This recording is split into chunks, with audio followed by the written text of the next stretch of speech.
trauma, right? There's a lot of awareness growing now about trauma, the impacts of our childhoods, how we're spoken to, the beliefs we take on as kids, how that impacts us as adults. Now, one approach to deal with trauma is to go there, to go and unpick it and uncover it and see a therapist and detail what happened, why it happened, get an understanding of why you're behaving a certain way as an adult. Now, I think for many people, I include myself in this, that can be incredibly powerful and incredibly important. But I also see, when I think of your work,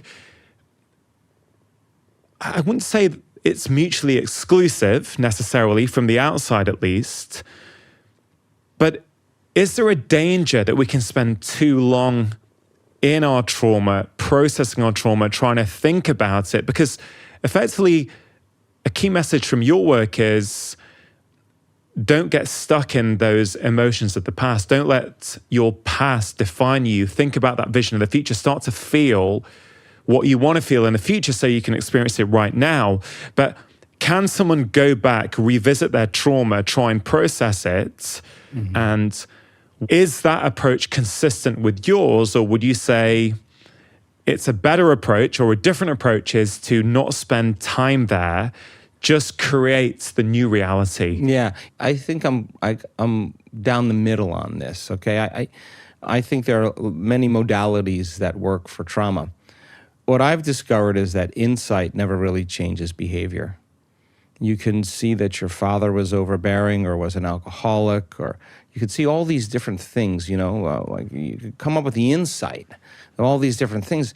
The problem that I see with people is then they tend to excuse their change by saying, oh, I had a rough childhood, that's why I am the way I am. They're excusing their present position. So, and again, trauma is a difficult thing, but for me, the person who's living by the identity in their life that they were traumatized as a child or whatever it is, or they've had a trauma in their life, I'm not saying forget the trauma and create another emotion. I'm saying that the person who's willing to go through the emotion and keep working on lowering the volume to it. We have had so many people in this work with brutal pasts, really, really difficult pasts, do the work, and finally they reach that point where they just break free from the emotion. They look back, and I have interviewed enough of them. It's the same thing. They look back at their entire past, and they don't want to change one thing in their past because it brought them to this elegant moment where they're liberated. They see their betrayers, they see their abusers, they have nothing but love for them. Now, the side effect of that, and many times they'll say, it was like my heart blew wide open. They had to pass through the valley of the shadow of darkness to get there. And they just thought, I don't know if I can go any further. And they went one more time. And the body literally was liberated from the past, right? Because the trauma is not just in the brain. The trauma is stored emotionally in the body. So you want to take the body out of the past, out of the known. What do you think the body's going to say if it's been conditioned to be the mind? The unknown is a scary place. You step out into the unknown, you're going to be unprepared for that trauma. You don't know how it's going to happen. And so the person keeps clinging to the known. But when the person finally overcomes the emotion, the body literally is freed from the chains of the past. The side effect of that is seeing the past from a greater level of consciousness.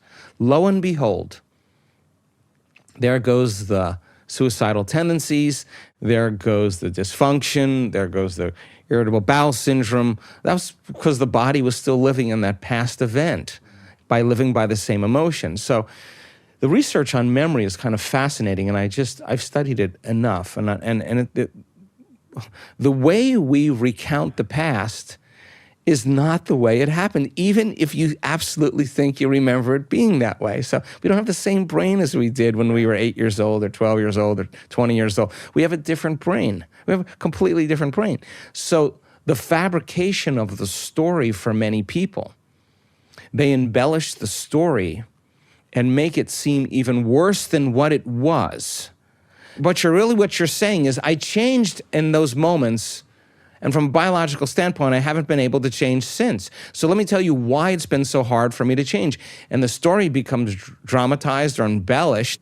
And the person works them up, fire themselves into this emotional froth, and then fires and wires the same circuits in the brain, and they're actually reaffirming their limitation. Now, there's nothing wrong with that. I think we're just taking too long, right? So 50% of that story isn't even the truth. It means, in a sense, we're reliving a miserable life that we never even had, and we don't want. But the unknown, people would rather cling to their suffering.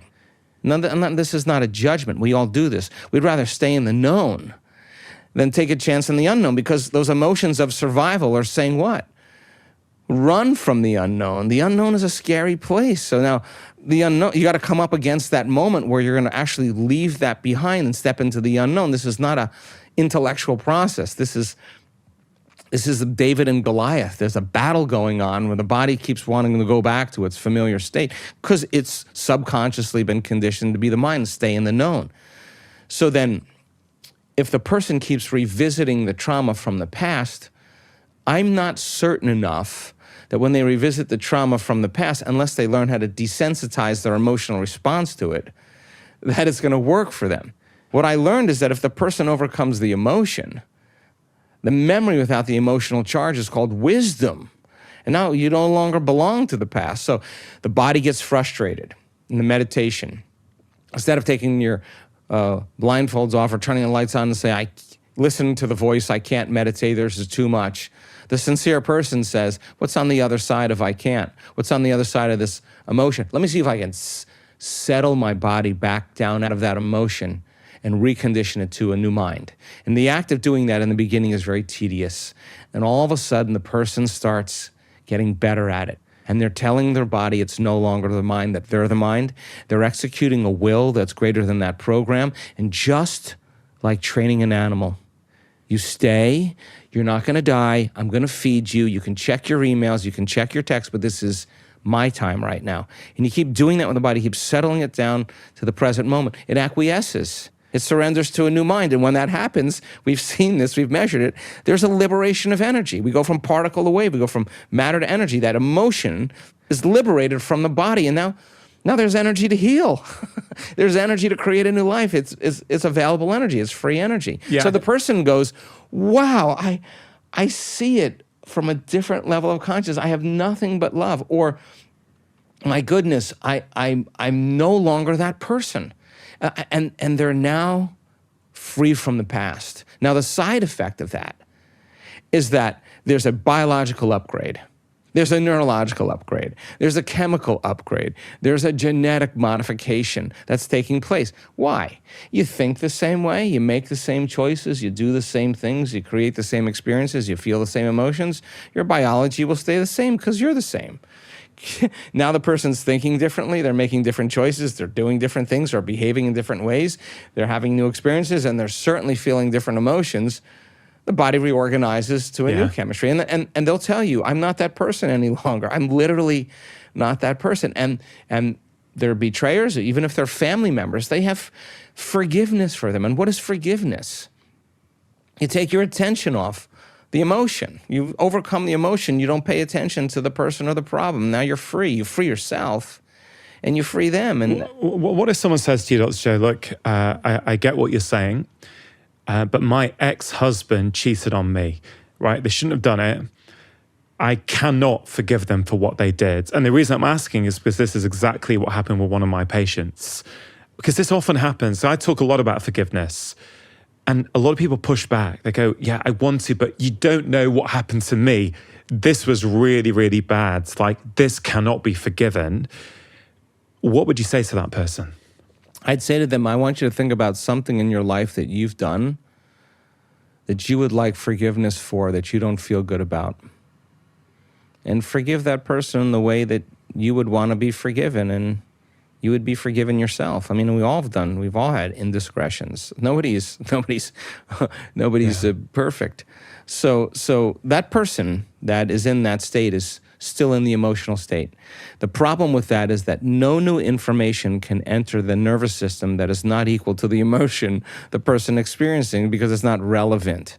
So the question really is how long do you want to do that? How long do you want to do that? And again, knowledge and information about what that is doing to that person's health and their biology. If you reason with them, we've had this happen enough times in our work. That's not an uncommon situation.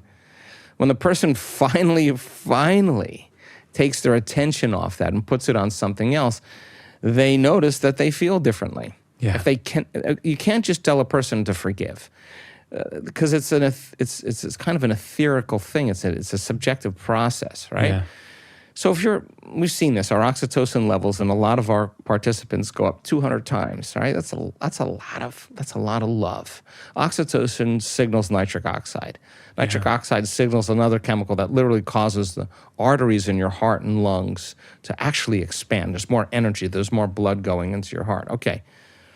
So when that person takes their attention off their ex, takes their attention off their past, and starts looking at themselves, denaturing that identity that's built on the past. See, that person had a reaction to that circumstance, and that reaction produces a refractory period of chemicals and emotions, right? And if you don't know how to control that refractory period, and it lasts for hours or days, it's called a mood. You keep that same refractory period going on for weeks or months, now it's a temperament, one long emotional reaction.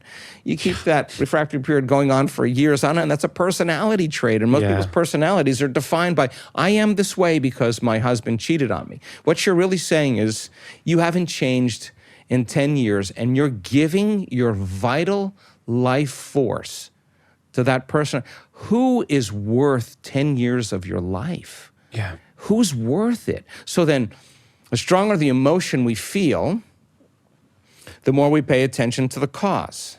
Where you place your attention is where you place your energy. That person's giving their vital life force to heal, their life force to change to that person or that circumstance. Lower the volume to that emotion. Yeah. You take your attention off that person or problem. It's not the person or the problem. They're using unconsciously that person or that circumstance to reaffirm their addiction to that emotion. That's why they keep thinking about it. If they weren't addicted to that emotion, they would stop thinking about it. So then, is it the person? No, it's you're left. We'll take your ex-husband and put him in a rocket in a straitjacket. Let's shoot him to the moon. Now what? Now what? If you enjoyed that short clip, I think you are really going to enjoy the full conversation, which you can check out here.